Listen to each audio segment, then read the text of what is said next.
Elliot Hayes had been staring at the same protein sequence for 3 hours when the alarm changed everything. Not the gentle chime that meant someone's lunch was burning in the microwave again, but the deep, bone-rattling klaxon that the station tested every month and prayed they'd never hear for real. His coffee mug, which read "I'm here because I lost an argument with gravity," tumbled off the desk and shattered across the floor of Lab 7. He didn't move to clean it. Through the reinforced window of the orbital research station, Earth turned below like a blue marble someone had tossed into the void and forgotten to catch. "This is not a drill," said the station's AI, and Elliot could swear VERA sounded almost apologetic about it. "Unknown vessel approaching. All personnel to designated emergency pods. This is not a drill." The lab door hissed open and Chin, not Marcus, thank God, the other Chin from astrophysics, stuck her head in, eyes wild. "Move your ass, Hayes. They're evacuating Alpha Ring." "They're what?" Elliot knocked over his chair, standing up. His hands were shaking. This was supposed to be a boring Tuesday. He had reports to file. He had a protein sequence that was absolutely, definitely not going to decode itself. Unknown contact. Big one. Just appeared out of nowhere past the lunar orbit. Chen was already gone, her voice trailing down the corridor with the sound of running feet.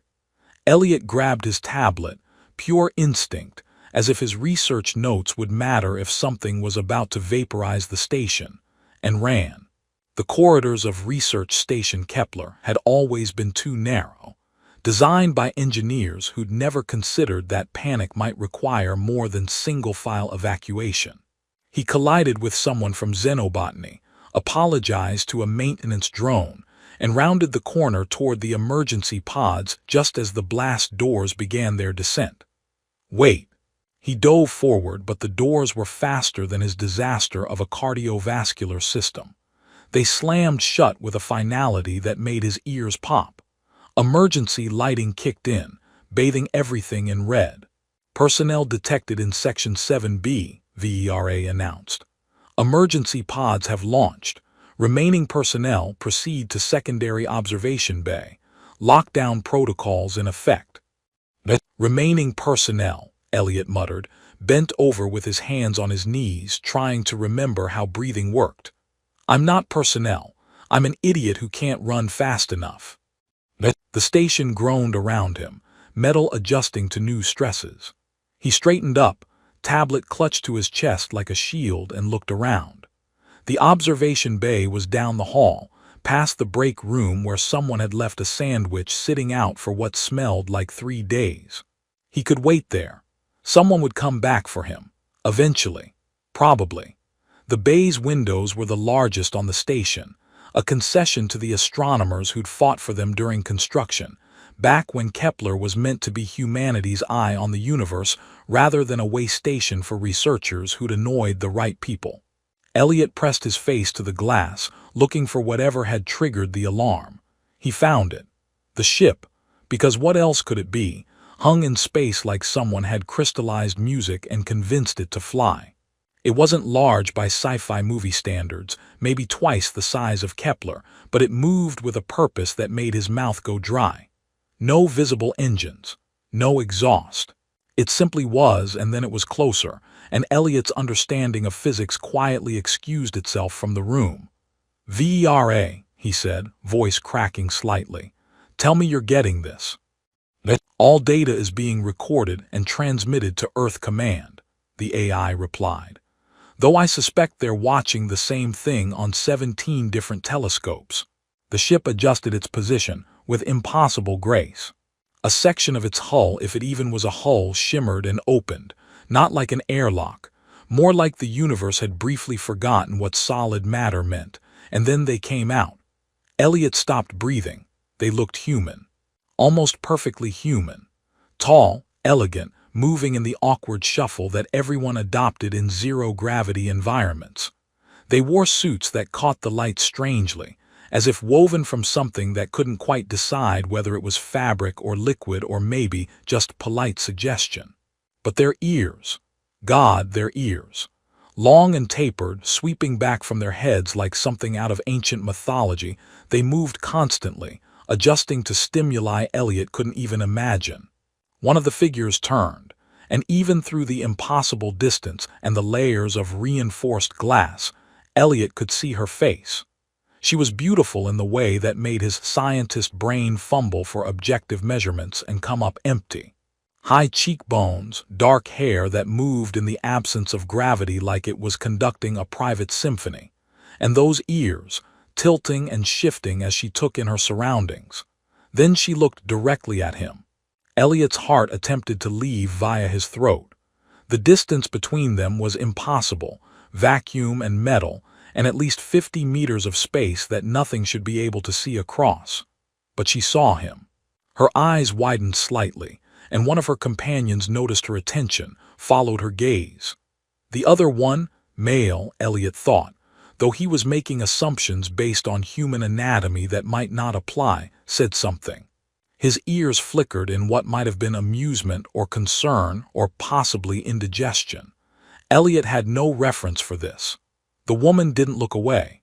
She tilted her head, studying him with an intensity that made him want to check if he'd forgotten to put on pants that morning. Then slowly, deliberately, she raised one hand.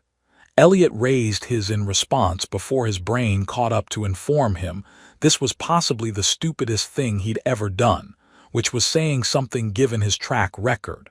Her mouth moved. She was saying something to her companions, head still turned toward the station, toward him. Two more figures drifted into view, their ears all angling in his direction like biological antenna arrays. One of them made a gesture that looked universal for really. Another crossed their arms, definitely universal. The woman said something else, and even without sound, without context, Elliot could hear the conviction in it. The emergency doors behind him suddenly shrieked open. Hands grabbed his shoulders, security by the feel of the grip, and started pulling him backward. No, wait, Elliot twisted, trying to keep the window in view. The woman was still watching, and now she was definitely smiling. "Sir, we need to evacuate this section immediately," the security officer said, and Elliot recognized Morrison's voice, which meant this was serious because Morrison never called anyone sir. "But they're right there." "I know, sir. Everyone knows. The whole solar system knows." Morrison was stronger than he looked. Elliot's feet left the ground as he was bodily carried toward the interior corridors. Earth Command wants all stations clear until they figure out what's happening. The last thing Elliot saw before the doors sealed again was the woman turning back to her companions, her ears high and alert, saying something that made one of them throw up their hands in what had to be exasperation. Universal, he thought wildly. Some things are universal. Then the doors closed and Morrison was guiding him through corridors Elliot barely recognized, his mind still light years away, pressed against impossible glass, watching something that looked almost human decide that he, of all people, was worth a second glance. His tablet beeped. 17 messages from Earth Command, 43 from his department head, one from his mother asking if he'd remembered to water her plant. Elliot Hayes, professional disaster, had just made eye contact with an alien. The universe, he decided, had a terrible sense of humor. The Grand Assembly Hall in Geneva had been built to intimidate. Elliot supposed that, when you gathered 200 world leaders in one room, you needed ceilings high enough to contain all the egos. He stood in the back row of the scientific delegation, wedged between a physicist who kept muttering calculations under her breath and a linguist who smelled like he'd bathed in hand sanitizer. 48 hours. That's how long humanity had been officially aware that they weren't alone. Elliot had spent most of it in windowless rooms, answering questions he didn't have answers to. Yes, he'd seen them. No, he didn't know why one had looked at him. No, that didn't make him special. Yes, he understood this was humanity's most important moment. No, he didn't think his undergraduate thesis on cetacean communication patterns was particularly relevant. Except apparently someone did, because here he was, wearing a borrowed suit that pinched in the shoulders, watching the most powerful people on Earth arrange themselves like nervous birds on a wire. "They're calling themselves the Ithari," whispered Dr. Okonkwo, the linguist. He'd been assigned to brief Elliot that morning, speaking so fast that Elliot had only caught every third word. Translation Matrix took 18 hours to crack the basic syntax. The sounds they make, half of its outside normal human range, were essentially guessing. "That's comforting," Elliot muttered. "Oh, it gets better. Their written language appears to be four-dimensional. We think, could be five. Mathematics department is having a collective breakdown." The hall's main doors opened with a sound like the universe taking a breath. Every conversation died instantly. Elliot had seen the footage. Everyone had. It was playing on every screen on every device across every continent. But footage didn't prepare you for presence. The Ithari moved like water finding its level, flowing into the hall with a grace that made the security detail look like they were wading through mud. There were 5 of them, all wearing those strange suits that caught light wrong. 4 moved in a loose formation around the 5th, who walked slightly ahead with the bearing of someone used to doors opening before she reached them. Elliot's heart stopped. It was her, the woman from the station. Up close, she was somehow more and less alien at the same time. Her features were human enough that his brain kept trying to categorize them. Mediterranean, maybe, or North African or Southeast Asian, or none of those because she wasn't from Earth and taxonomy was pointless. But those ears, sweeping back from her skull in elegant curves, moved constantly, listening, processing, reading something in the air that humans couldn't detect. She scanned the room with dark eyes that missed nothing, and Elliot tried to become one with the wall behind him. He failed. Her gaze found him in half a second and one corner of her mouth lifted. "Oh no," he whispered. "What?" Okonkwo leaned in. "Nothing, I'm fine, everything's fine." The Secretary General stepped forward, reading from prepared remarks that had probably been rewritten 50 times. "Welcome. Historic moment. Peace and cooperation. All the words you used when you had no idea what you were doing but needed to sound confident anyway." The Ithari listened politely. Their ears tracked every sound in the room, the rustle of papers, someone's nervous cough, the hum of the translation equipment. When the Secretary General finished, the woman stepped forward. She opened her mouth, and the sound that came out made Elliot's teeth ache. It was language, clearly language, but layered in frequencies that human vocal cords couldn't possibly produce. Musical and mathematical at once, like someone had taught calculus to sing. The translation system crackled to life and a synthesized voice filled the hall. "We acknowledge your welcome. We come to understand, to collect understanding." Murmurs rippled through the assembly. Collect understanding. That was going to keep the linguists busy for months. One of her companions, shorter, with copper-toned skin and ears that swept forward instead of back, leaned close and said something that made her other companions shift their posture. The woman replied without looking away from the assembled humans, her voice dropping to frequencies that made the translation system stutter. Another companion, tall and angular with silver threading through dark hair, made a sound like wind chimes laughing. The Secretary General cleared his throat. "May we ask the purpose of your visit? You've said you come to understand, but understand what specifically?" The woman tilted her head, ears angling forward in what might have been curiosity or amusement or possibly the Ithari equivalent of, "Are you serious right now?" When she spoke again, the translation came through clearer, as if she was adjusting her speech for the equipment. "You are young, loud. You have broken your world and begun to fix it. You reach for the stars before you learn to take care of your own soil. We find this." She paused, searching for a word. "Fascinating. We wish to learn how a species survives its own chaos." Someone in the diplomatic section made a choking sound that might have been a laugh quickly suppressed. "We have prepared cultural exchange protocols," the Secretary General continued, visibly trying to regain control of the conversation. "Supervised meetings, Monitored communications educational. You will guard yourselves from us, the woman said, and this time the amusement in her tone needed no translation. Build walls of rules and watchers. This is expected. You trust nothing, least of all yourselves. The physicist next to Elliot muttered, I like her. The woman's companion said something in their layered, harmonic language. She responded briefly, then switched back to carefully formed English words. We accept your protocols. We understand fear dressed as caution. But understand this, we traveled 300 light years. We did not come to steal your furniture. This time several people did laugh, and the tension in the room cracked like ice under spring sun. The woman's ears flickered with what had to be satisfaction. She turned, scanning the crowd again, and this time Elliot knew she was looking for him specifically. Their eyes met across the distance of the assembly hall, and he felt the same shock of recognition that had hit him through the station window.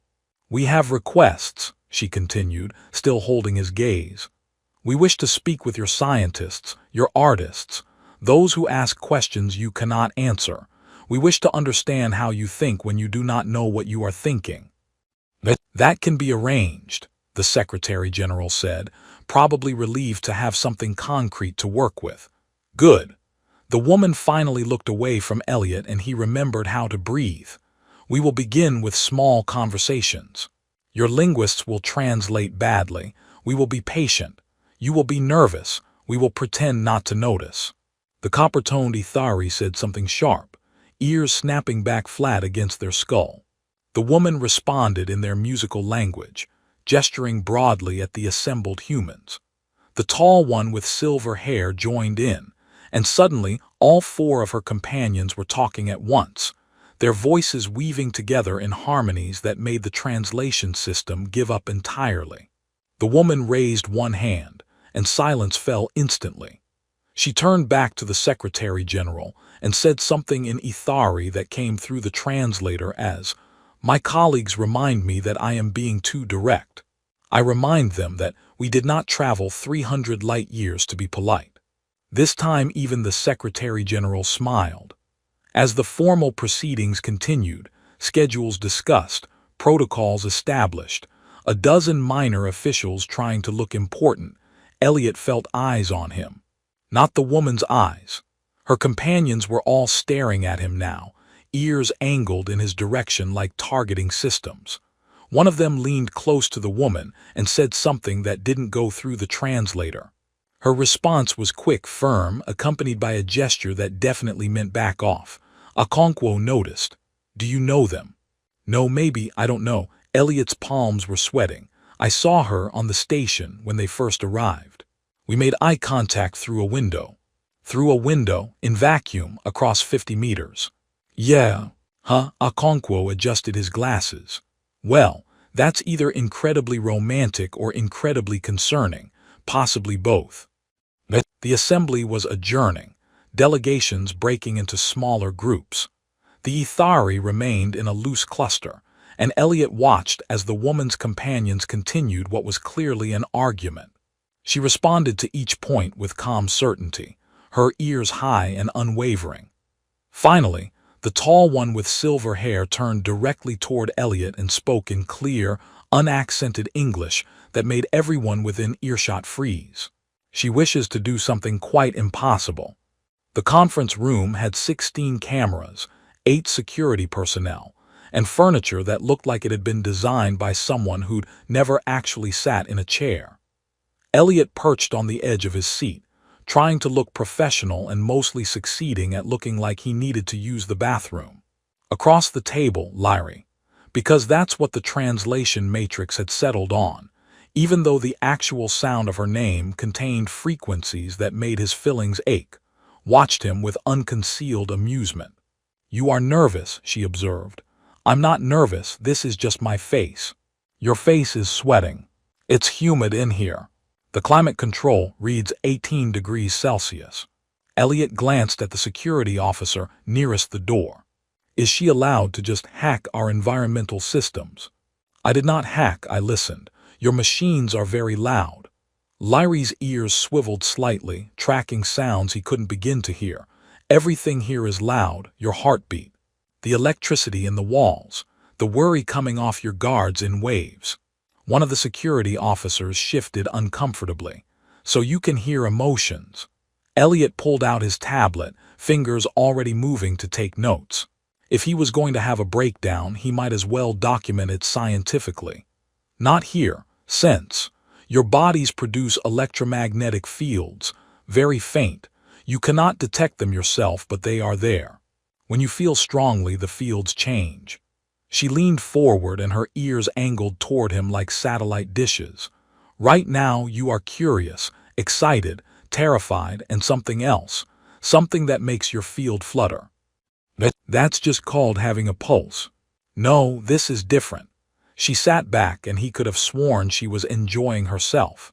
Your people do not know your own signals, like being blind to colors you create. That's actually fascinating. Elliot typed rapidly. So you're essentially reading bioelectric signatures. Can all Ithari do this? Yes, it is how we communicate beneath words. Your species talks constantly but says very little. Wow, 20 minutes in, and we're already getting roasted by aliens. Lyrie blinked. The translation system made a questioning noise. Roasted, you are not on fire. It's an expression. It means criticized, made fun of. Her ears flickered in what he was learning to recognize as pleasure. Your language has many layers. This is good. Efficient languages are for computers. They fell into a rhythm over the following days. Morning sessions in the conference room. Lyrie patient with his clumsy questions, amused by his terrible jokes. He learned that the Ithari had been spacefaring for 1,600 years, or what translated to 1,600 years, since their homeworld's rotation didn't map neatly to Earth's. He learned that they found human music almost painful in its emotional intensity, that they thought coffee smelled like burned optimism, and that their ships didn't actually move through space so much as convinced space to move around them. That's not how physics works, Elliot said on the fourth day. It is not how your physics works. Our physics had a different conversation with the universe. You can't just have different physics. Physics is physics. Why? Because he stopped. I don't actually have a good answer for that. This is growth. Lyrie's ears rose in what he definitely identified as approval. 3 days ago, you would have argued for an hour. 3 days ago, I had more dignity.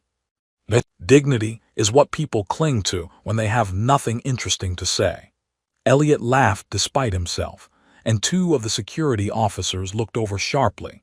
Apparently laughing with aliens was suspicious behavior, but the ease between them didn't extend to Lyrie's companions.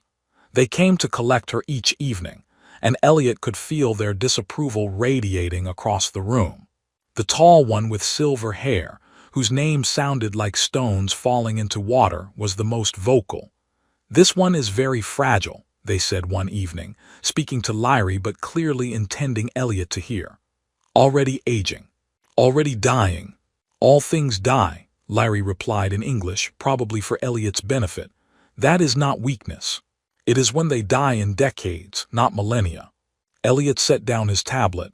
I'm right here. I can hear you. The copper-toned Ithari, Saren, if he was pronouncing it right, turned their attention to him fully. Yes, you hear, but do you understand? She is interested in you. This is dangerous. Interested how? Elliot looked at Lyrie, who was suddenly very focused on the table's surface. What aren't you telling me? Saren made a sound like wind through hollow reeds. She wishes to keep you. The room went silent. Every security officer was suddenly paying attention. Elliot's brain performed a series of calculations and came up with nothing useful. Keep. It does not translate well, Lyrie said quietly. Your language lacks the concept.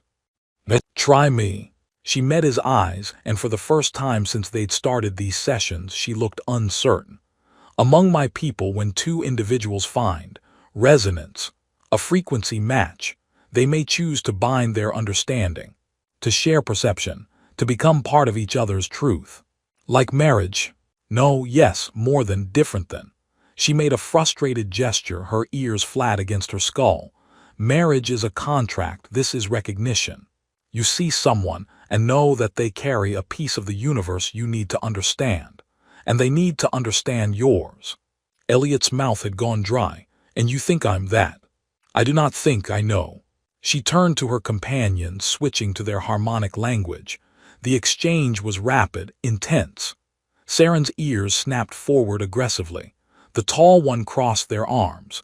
The other two joined in, voices layering in complex harmonies. Finally, Larry stood and spoke in English that came out sharp enough to cut. I'll keep this one. The room's temperature seemed to drop 10 degrees. Larry, the tall one said carefully, you cannot keep a human, they are not pets. I did not say pet, I said person, a person I choose to understand. He will die before you have learned even half of him. Then I will know half. That is more than knowing nothing. Saren stepped forward, and Elliot noticed that several security officers had their hands near their weapons. This is not about knowing. This is about you being reckless. Again, you see something bright and chaotic and you want to possess it. I want to understand it. There is difference. Not enough difference. Elliot cleared his throat. All eyes, human and Ithari, swung toward him. Hi, still here, still confused. What exactly happens if you, keep me? Is there a ceremony? Do I get a new name? Does someone brand me? Larry's ears flickered up. No branding. Humans are very concerned with branding. You mark everything. That's not the point. He ran a hand through his hair, which was definitely standing on end now. I'm trying to understand what you're asking. I am not asking yet. I am informing my colleagues that I intend to ask. They are explaining all the reasons this is unwise. They are probably correct. She looked at him steadily. But I do not care. The tall one made a sound that the translator rendered as something between a sigh and a growl. The council will never approve this. Then we will convince them. With what argument? That you saw a human through a window and decided he was interesting. Yes, exactly that. Larry's voice carried absolute conviction. I saw him and he saw me, and in that moment I understood something. This species, loud, chaotic, burning through their world like fire through paper.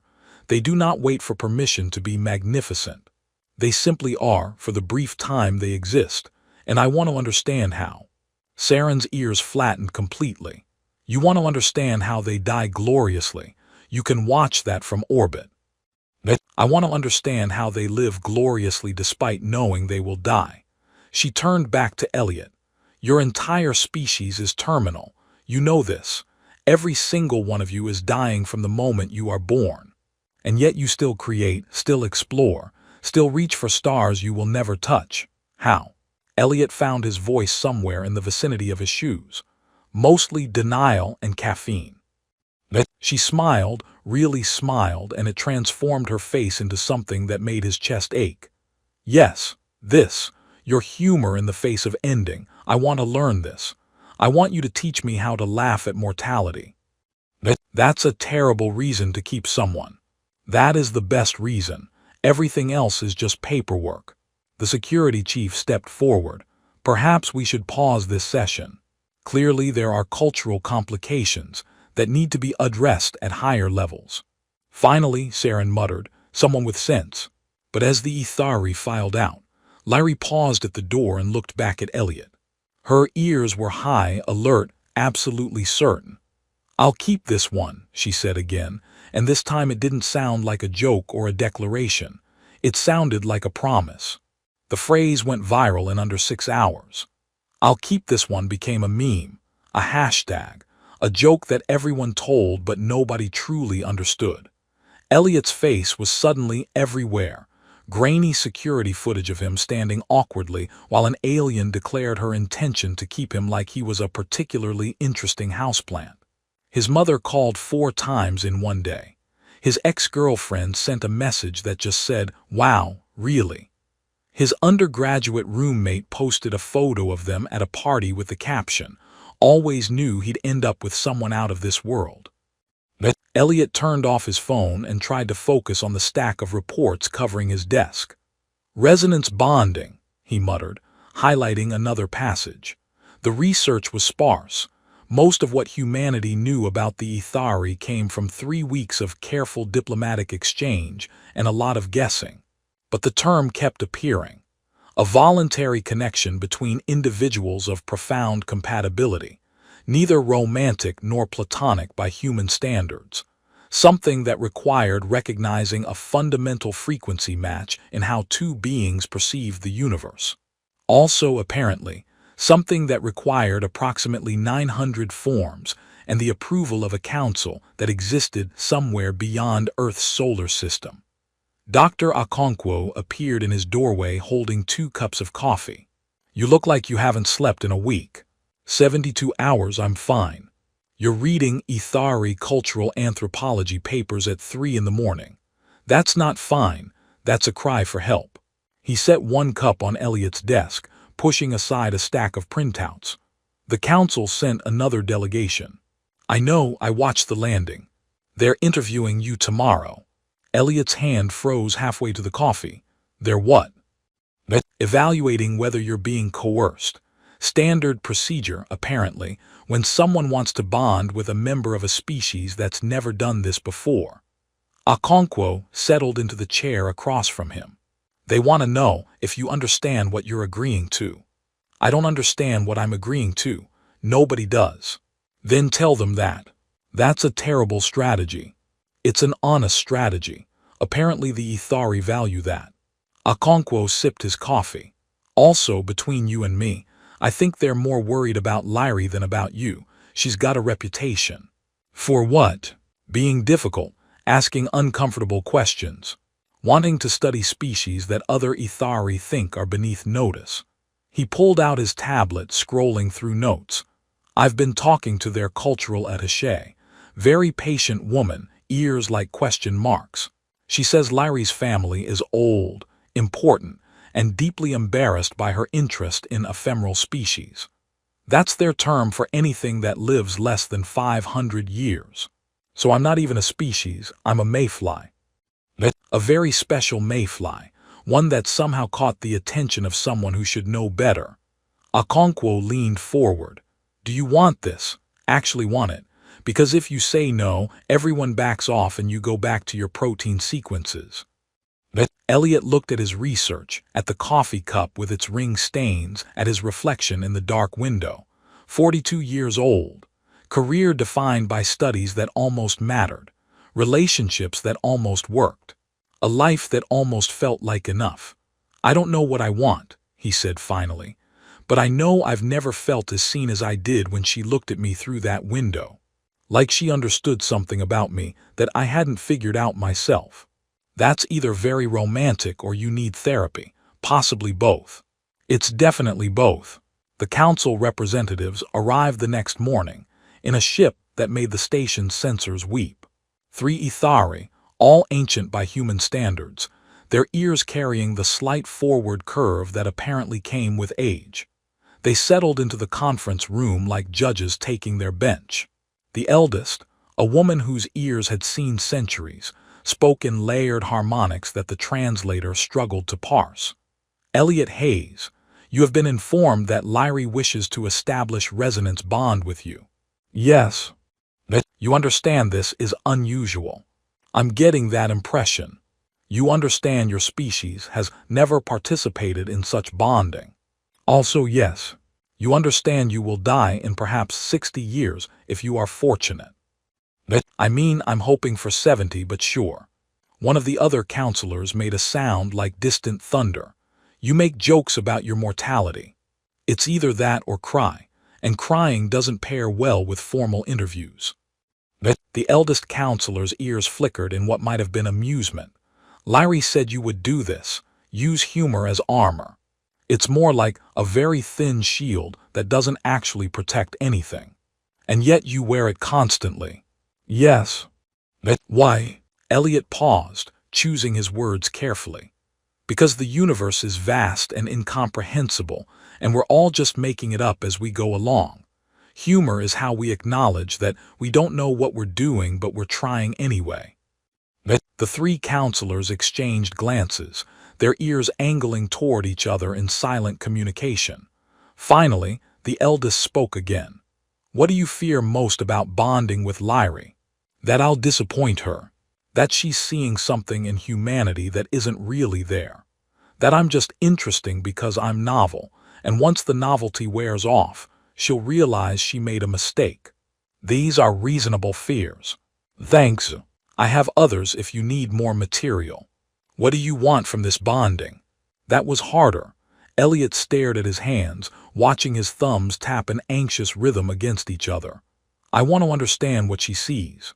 I want to know how someone who can live for millennia looks at someone like me and thinks we're worth knowing. And I want, he stopped, surprised by the emotion catching in his throat. I want to matter, just once, to someone who has the perspective to know if mattering actually means anything. The room was silent for a long moment. Then the eldest counselor made a sound that the translator didn't even attempt to render. Lyrie was correct about you, she said finally. You are aware of your insignificance. Most species refuse this knowledge. We can't really avoid it. We invented philosophy and immediately regretted it. But the second counselor spoke for the first time. You will live briefly. You will age rapidly. You will experience things Lyrie cannot protect you from. And then you will die, and she will continue for centuries carrying the weight of having known you. But I know, this does not concern you. Of course it concerns me, but she's not asking me to live forever. She's asking me to live fully for whatever time I have. That seems like a fair deal. The third counselor leaned forward. And if we deny this request, if we determine that bonding with your species is too dangerous, too unprecedented, too likely to cause Lyrie pain. Elliot met their gaze steadily. Then you deny it. I go back to my research. Lyrie goes back to her ship. And both of us spend the rest of our lives wondering what we missed. You would accept this? No, but I'd understand it. Understanding and accepting aren't the same thing. The eldest counselor's ears rose slowly. That, she said, is the first truly wise thing you have said. Should I have led with that? No, we needed to know if your wisdom was constant or accidental. She looked at her companions. More silent communication, ears flickering in patterns Elliot couldn't begin to decode. We will deliberate. You will be informed of our decision. They stood to leave, but the eldest paused at the door. Elliot Hayes, answer one more question. Okay. If you bond with Lyrie and live your brief human life and die your brief human death, what do you hope she remembers of you? Elliot thought about protein sequences and coffee stains, and all the small moments that made up a life. That I tried. That I wasn't afraid to be insufficient. That I looked at the universe and laughed at how ridiculous it was that I existed at all, and then I existed anyway, as loudly as possible. The counselor's ears swept forward in unmistakable approval. Yes, she said. This is why she chose you. You understand that meaning is not found. It is made in the face of a universe that offers none. After they left, Elliot sat alone in the conference room, shaking slightly. Okonkwo stuck his head in. How'd it go? I have no idea. Either really well or I just failed an alien job interview. Want to get spectacularly drunk while we wait for the verdict? Yes, absolutely yes. They made it halfway to the station bar before Elliot's tablet chimed. A message from the council. He opened it with trembling hands. Well, Okonkwo demanded. Elliot read it twice to make sure he understood. They said yes, with conditions and a lot of paperwork. Holy shit. Yeah, Elliot stared at the words on the screen. I'm going to be bonded to an alien. This is my life now. This is your life now, Okonkwo agreed. That's either the best thing that's ever happened to you or the weirdest, and honestly I think it's both. Elliot started laughing, couldn't stop, and Okonkwo joined in until they were both doubled over in the corridor while confused researchers walked around them. Somewhere above them, in a ship that bent space like it was asking politely, Lyrie was probably receiving the same message. He hoped she was laughing too. The cargo bay had been converted for the ceremony with what Elliot could only describe as aggressive minimalism. 2 chairs, soft lighting that didn't come from any visible source, and about 40 witnesses split evenly between species, all looking like they weren't sure if they were attending a wedding or a diplomatic incident. Elliot tugged at his collar. Someone from the cultural exchange program had insisted he wear formal attire, which meant he was sweating through a shirt that cost more than his first car. Across the bay, Lyrie stood with her companions, wearing something that looked like starlight had been convinced to hold a shape. Her ears were high, alert, completely untroubled by the weight of the moment. "You're catastrophizing," Okonkwo whispered from beside him. "I can hear you catastrophizing from here." "I'm not catastrophizing. I'm reasonably panicking." "There's nothing reasonable about this panic. You're about to bond with someone who finds you fascinating. That's literally the best-case scenario. What if I mess it up? What if there's some Ithari custom I don't know about and I accidentally insult her entire lineage? Then you'll apologize and she'll laugh because that's apparently what you two do." Lyrie broke away from her group and crossed the bay. The crowd parted automatically, and Elliot noticed that even the humans seemed to defer to her presence. She stopped in front of him and her smile was small but genuine. "You look terrified," she observed. "I'm not terrified. This is just my face when I'm about to do something unprecedented in human history." "Better. Your bioelectric field is still chaotic, but at least you are joking about it." She tilted her head, studying him. "Are you certain? Even now you can withdraw. No one will blame you." "Will you blame me?" "No. I will be disappointed, but I will understand."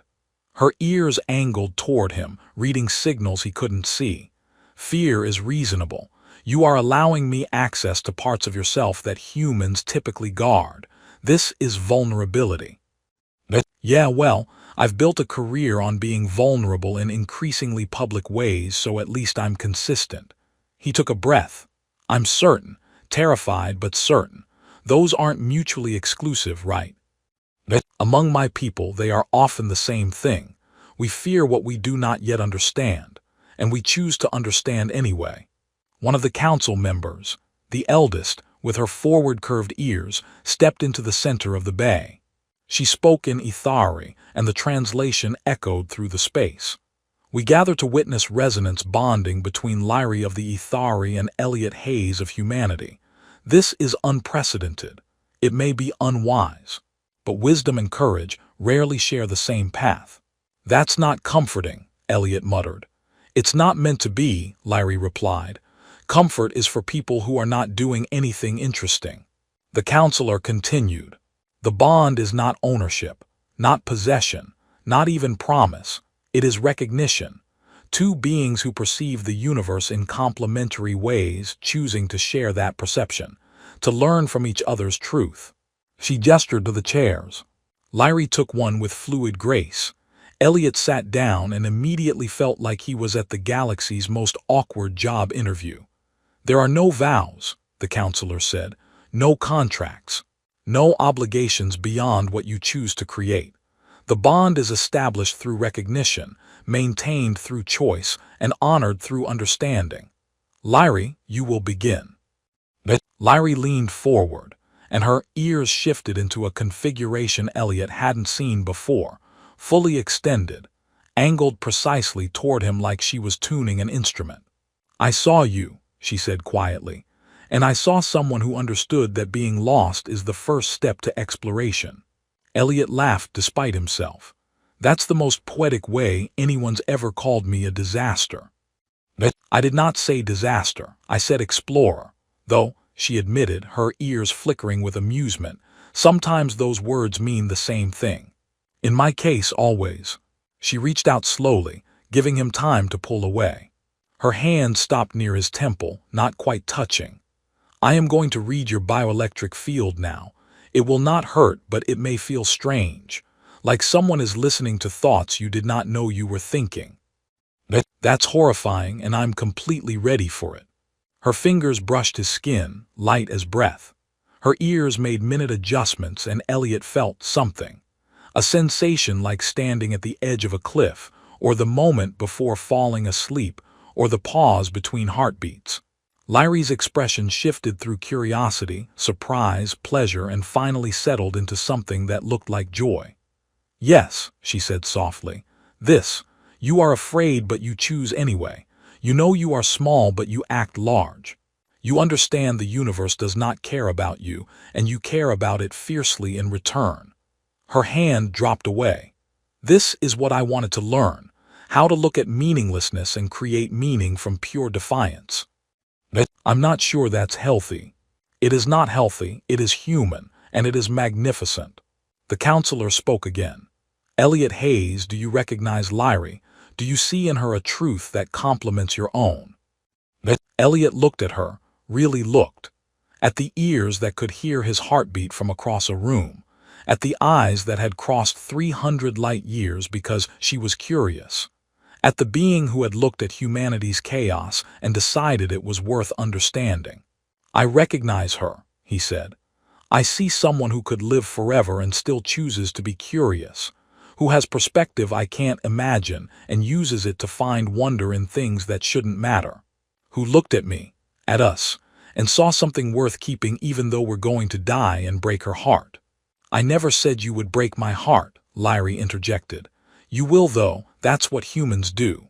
We matter intensely and then we're gone. Yes, and this is precisely why you matter. She turned to the counselor. I recognize him. He carries a truth I need. That brevity makes beauty more urgent, not less. That limitation creates meaning. That ending is not failure. The counselor's ears rose in approval.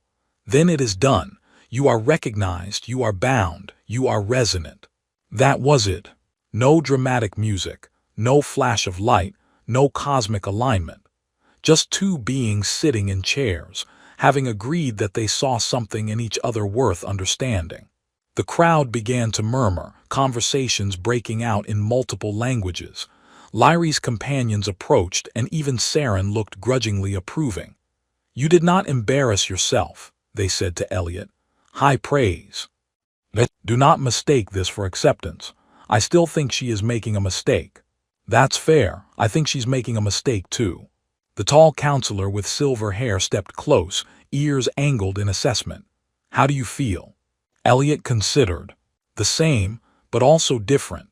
Like I just realized something that was already true but I hadn't noticed yet. That is bonding. You are not changed. You are seen. Lyrie stood and pulled Elliot to his feet. Come. We should greet the witnesses. They will want to examine you. Examine. Metaphorically, mostly. They moved through the crowd, and Elliot found himself shaking hands with diplomats who looked stunned, hugging colleagues who looked proud, and accepting congratulations from people who had no idea what they were congratulating him for. His mother had sent a message that just said, "Call me immediately." His ex-girlfriend had sent another one that said, "You're really committing to this weird phase, huh?" Okonkwo intercepted them near the bay doors. So, how does it feel to be the first human to bond with an alien? Extremely weird and also kind of anticlimactic. I thought there would be more ceremony. Ceremony is for people who need convincing, Lyrie said. We needed only recognition. I'm stealing that for my next paper, Okonkwo said. Also, both of you need to come to the celebration. The station staff has been cooking for 3 days. They followed him through corridors that had never felt quite real to Elliot, even after years of working there. But now, with Lyrie beside him, her ears tracking every sound and reading every electromagnetic ripple, the station felt different. Like he was seeing it through doubled perception, his own and hers, overlapping but not identical. In the observation bay, the same one where he'd first seen her, they paused. Earth turned below, blue and fragile. Beyond it, stars scattered across the black like someone had spilled light and forgotten to clean it up. What are you thinking? Lyrie asked. That I'm 42 years old and I just bonded with an alien and I have no idea what I'm doing with my life. Good. If you knew what you were doing, you would not be doing anything interesting. Is that Ithari wisdom? No, that is Lyrie wisdom. Ithari wisdom is very boring. It involves a lot of patience and consideration. Sounds awful. It is, which is why I left. She pressed her hand against the glass and her reflection looked back with those too long ears, that too knowing expression. Your people have a phrase I learned, to infinity and beyond. I did not understand it until now. It's from a children's movie. I know, that makes it better. You teach your children to reach for the impossible before they know enough to be frightened. We're very irresponsible that way. But you are very brave that way. She turned from the window, and her smile was warm enough to rewrite physics. I am glad I kept you. I'm glad you kept me too, even though that's a weird thing to say. Everything about this is weird. That is why it works. Above them, through the transparent ceiling, 1,000 stars witnessed their conversation. And if some of those stars seemed brighter, more alive, more like they were paying attention, well, the universe had always been full of mysteries. Some of them wore long ears and smiled like they knew secrets that would take lifetimes to share.